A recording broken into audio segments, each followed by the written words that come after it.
Hi, and welcome to a new season. Are you struggling with those New Year's resolutions you made back at the beginning of the month? Do you have things that you'd like to accomplish?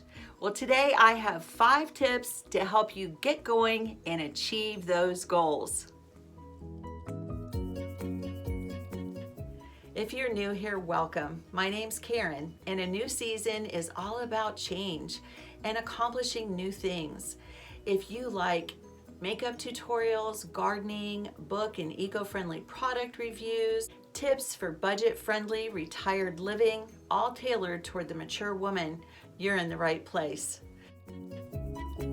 Please like, subscribe, and hit the notification bell, and share these with friends who might also be interested.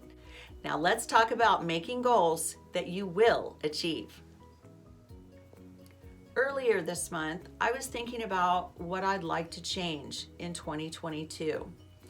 I've gained some weight. I'm not always as disciplined as I'd like to be, and I wanted to set some goals that I could actually see come to fruition.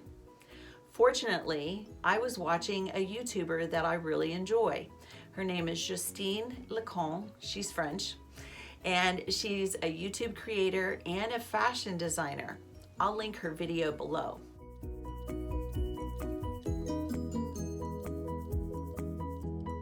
She was talking about making SMART goals, S.M.A.R.T.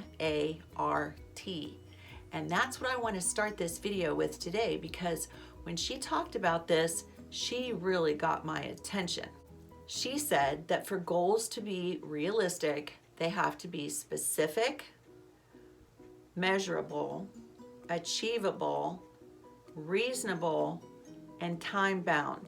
First, let's talk about specific.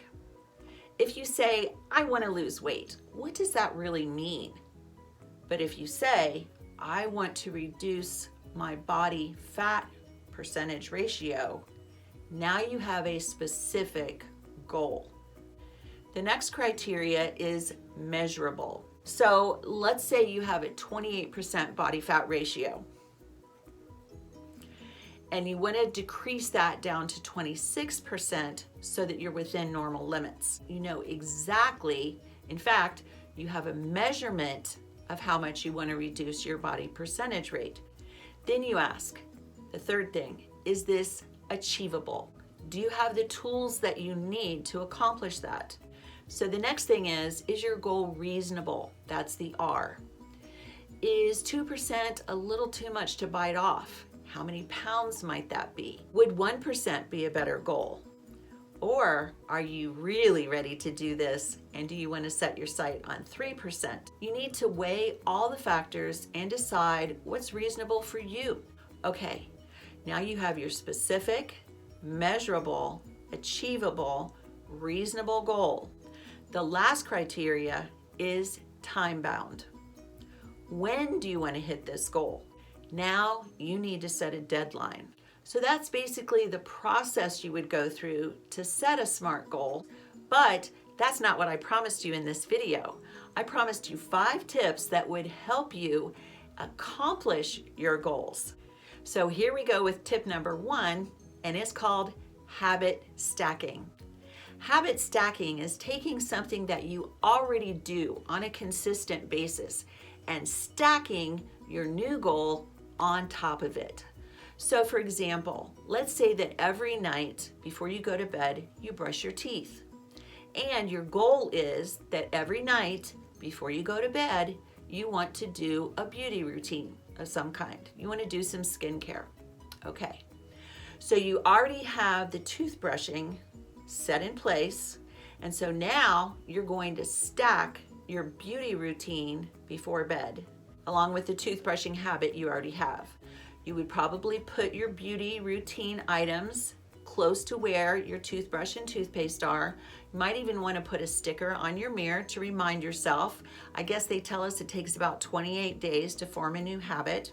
And so every night when you go to bed, you're going to automatically brush. You're going to look down and see your beauty products there and see the sticker on your mirror if you choose to do that. And you'll be reminded to go ahead and do your beauty routine. That's habit stacking. Tip number 2, and this is actually 2 tips in one. First, break your goal down into smaller steps, especially if it seems like a really big goal. And secondly, be flexible. A small habit like creating a beauty routine at night is not so tough to tackle. But a big goal like 2% body fat weight could be a lot more, and it may feel like a mountain to you. You don't want that because that makes it hard to achieve. So smaller steps can help you by making the big task into a series of smaller tasks that seem much more achievable. Use the SMART technique to outline a plan. You're reverse engineering here. You might start by making your first goal, a small goal, a 5-minute walk every day after dinner. So go through the SMART process. Is it specific? A walk after dinner? Yes. Is it achievable? Yes. I can do a 5-minute walk after dinner every night. Is it reasonable? It's short. I can commit to doing that. And is it time bound? Okay. I'll set my goal for 1 week. Now, the thing about these small steps is when you actually get to the end and you've accomplished those small steps, it really gives you a boost and it makes you feel like, yes, I did it. And that's what you want. So if you accomplished your 5-minute walk after dinner for a week, then you may be so excited that you say, wow, I'm going to ramp this up. I'm going to try 10 minutes. Or you may find that for whatever reason, you've got time constraints, other things pop up, you don't feel consistent with doing it for 7 days in a row or 5 days in a row or whatever your goal was, then you need to be flexible. This is where you need to step back and say, okay, realistically speaking, I can do maybe 3 days a week, whatever works best for you. But being flexible and still accomplishing your goal is going to help you get that feeling of satisfaction and help you go into the next step. Remember, any step forward is progress toward your goal. Tip number 3 is see if you can find an accountability partner. It's been proven that when we have support and encouragement from other people, it helps us make our goals more attainable.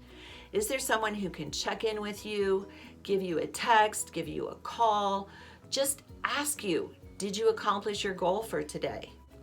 Even that little bit of knowing that somebody is waiting to find out if you did what you said you were going to do just may be the motivation that you need to accomplish that goal. Tip number 4, set up a reward system for yourself.